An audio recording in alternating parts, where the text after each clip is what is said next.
Welcome to my channel.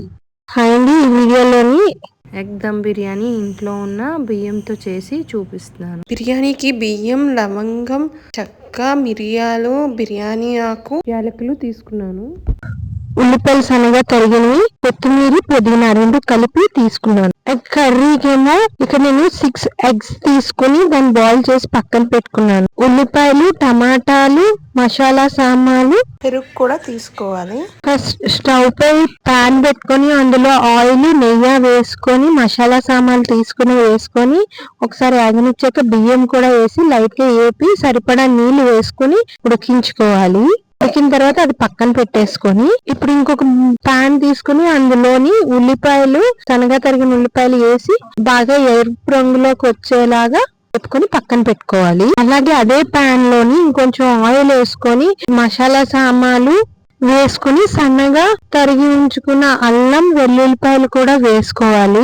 అవి వేగిన తర్వాత ఉల్లిపాయలు వేసి వేగుతున్నప్పుడే ఉప్పు, పసుపు, గరం మసాలా వేసి వేగిన తర్వాత కోసి ఉంచుకున్న టమాటాలు కూడా వేసుకొని బాగా వేపుకోవాలి. పెరుగు కూడా వేసుకొని బాగా కలుపుకుంటూ అందులో ఉన్న నీరంతా ఇంకిపోయే వరకు ఏగనివ్వాలి. ఎగిన తర్వాత మనం ముందుగా ఉడకపెట్టి ఉంచుకున్న గుడ్లు కూడా వేసి ఒకసారి బాగా కలుపుకొని కొంచెం నీళ్ళు వేసుకొని ఉడికిన తర్వాత స్టవ్ ఆఫ్ చేసి పక్కన పెట్టుకోవాలి.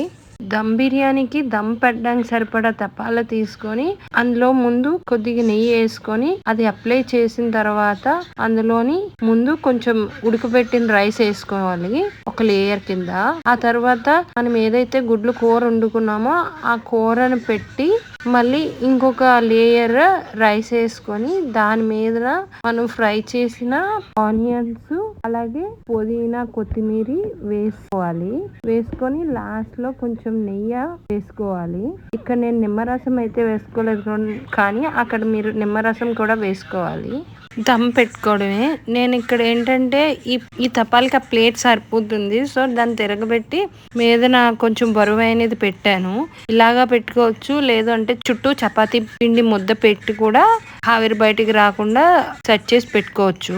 స్టవ్ హై ఫ్లేమ్ లో 10 minutes, లో ఫ్లేమ్ లో 20 minutes పెట్టుకొని 30 minutes అయ్యాక స్టవ్ ఆఫ్ చేసేసి అసలు కదపకుండా కొంతసేపు అలా ఉంచేయాలి. గరిటితో నెమ్మదిగా ఒక వైపు నుంచి తీసుకొని ప్లేట్ లో సర్వ్ చేసుకోవడమే. Thank you for watching my videos. Don't forget to subscribe and follow my channel.